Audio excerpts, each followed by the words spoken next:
my experience working with Derek Haas again, showrunner, writer, creator of Countdown, was amazing. It was great. I worked with Derek years ago on FBI International, and when I was cast in that, the character that I played was a very interesting character. He was unlike a lot of people that I've ever played, and it was a lot of fun to be able to really deep dive into his life and who he was as a character. Bit of a complex character. Weren't really sure what was happening with him, even though you did. It was pretty straightforward.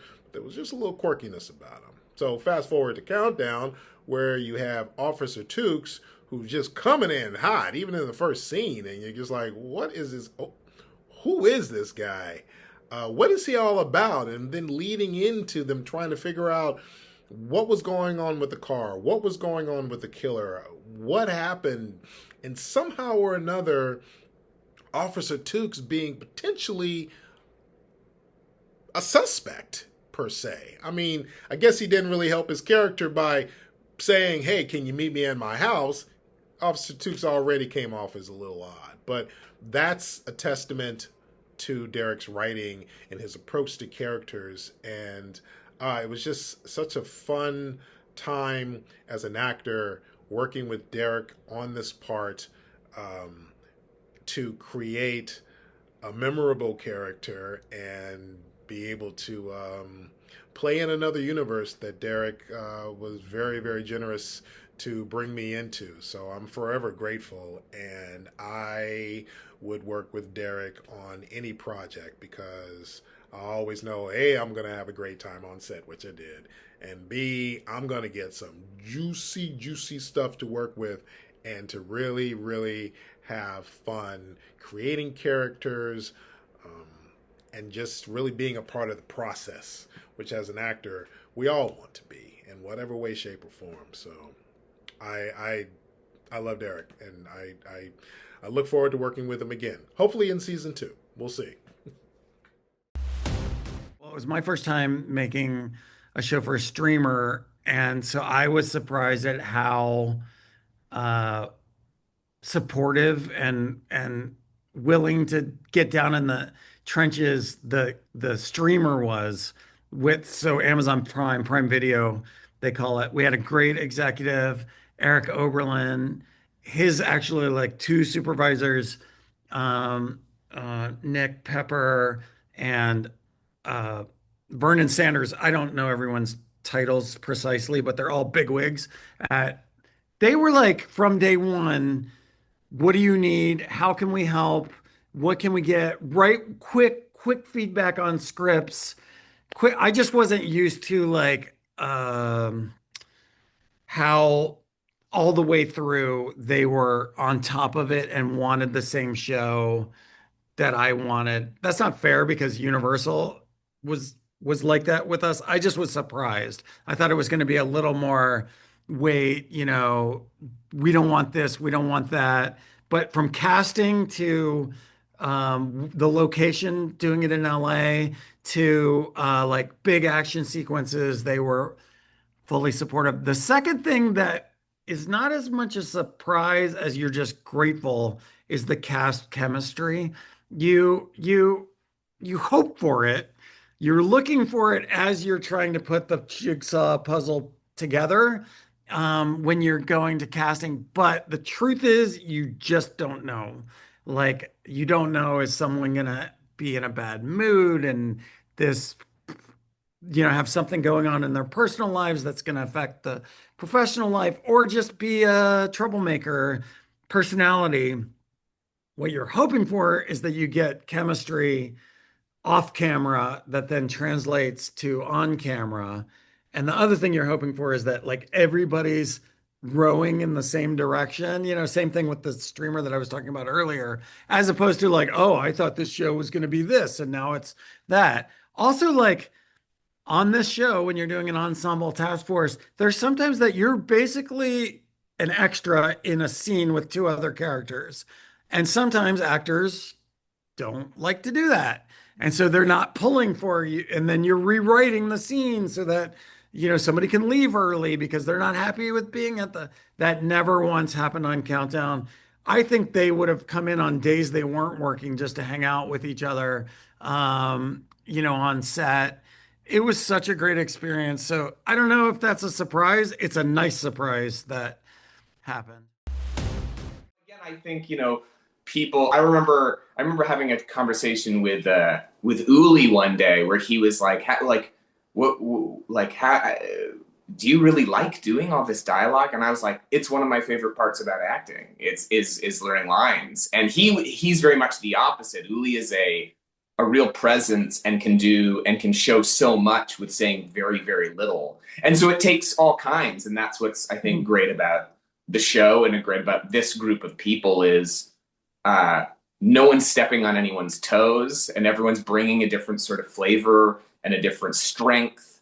And so I think it was nice to come in and realize, oh, this is something that people would like me to do. And that's a nice feeling. You want to be useful, right? You want to be of value. You don't just want to come in as a tacked on added thing. That never works. And so to find out that was maybe a cog that was missing at that point is it's very satisfying.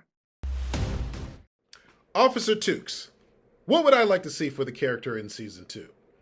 Listen, I'm going to keep it real and be 100% honest with you. I think Officer Tukes should join the task force, right? Right?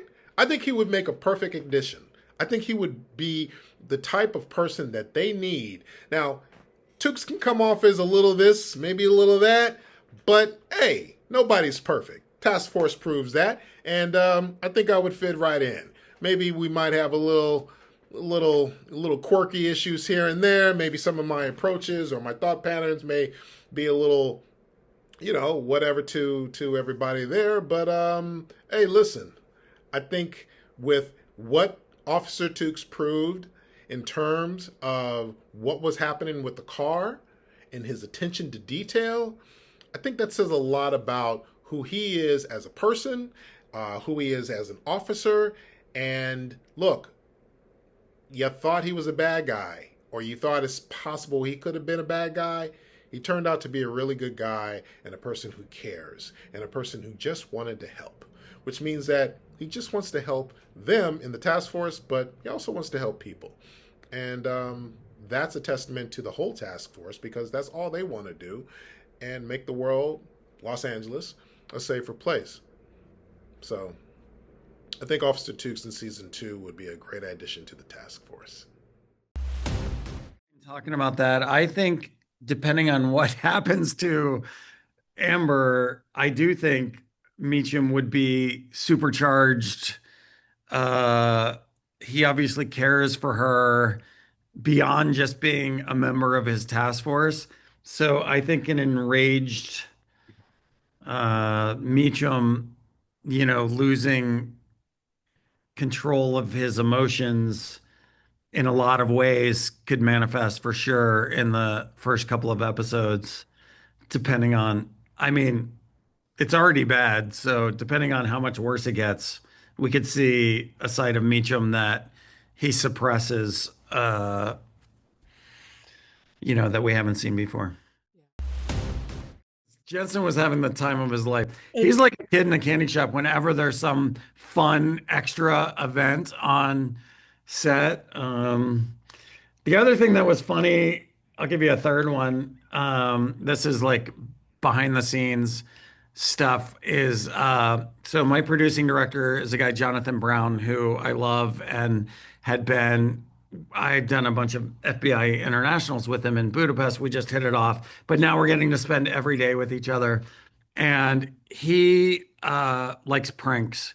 He would get into a prank war with Eric Stoltz, who he had worked with before. He was a guest director on the show where they were hiding each other's notes. They were moving lights and stuff. Anyway, knowing this and knowing that I can also be a troublemaker, Jonathan got a food truck for the crew, which is a very nice thing to do, but it was hot ramen on a hot, sticky day. And so I was making fun of it mercilessly. And then because I knew that he had done that, decided the next morning I would have the Cinnabon cinnamon truck show up and give out cinnamon rolls to the crew. And then I would have members of the crew go up to Jonathan and just be like, oh my God, these cinnamon rolls are so much better than the ramen. And then he did it back to, we had an escalating food truck war that went on for multiple episodes after that. It's funny because I feel like the writing was so wonderfully executed in terms of the lead-in, especially when Elliot Knight's character came to the house and I was supposed to, tell him what I think was going on with it. I wouldn't change a thing with that. I honestly would keep everything because I feel like it was almost like your classic lead into, oh man, he's the bad guy. And I think that would have been a great lead into, let's say, this alternate universe, this multiverse, if you will, where Officer Tukes was an actual bad guy. That's how the lead in would go. So I would actually play him the same way, and then, of course, end it with a Dr. Evil. No, I wouldn't do that. Okay, I'm just joking with that part. But I would end it, of course, with a fascinating reveal, an eclectic reveal, some type of reveal that shows that, hey, this could be another guy that they would have to watch, deal with, and possibly, I don't know, try to take out. Try. But we're not in that multiverse, and if he were crooked, I'm sure he'd have a lot of different ways that he could portray that. So I like the way Tukes was portrayed, and if I were a bad guy, hey, who knows? I don't know. Maybe I would try to rule the world. Try to rule Los Angeles. Try to rule the valley. I don't know, something. But yeah. That we were kind of making jokes because I worked closely with a guy named Jesse Lee Soffer, but people pointed out that in his Chicago PD backstory, he was an Army Ranger, and that Meachum is an Army Ranger, and could they have worked together? And I was like, oh, crossover sounds. So that's where that came from, and then people take it and run with it. But that sounds like an awesome idea. But having Jesse Soffer on Countdown would be, that would be awesome.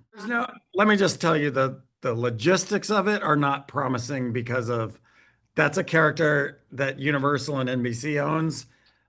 That's not easy to do. So I would not think that the character would actually be, but if we could get Jesse Lee Soffer to do anything, that would be fun. Yeah. Even for one episode, I would have a blast. When Countdown aired, was I surprised about the fan reaction? Absolutely. Very, very, very pleasantly surprised. Could not have predicted this.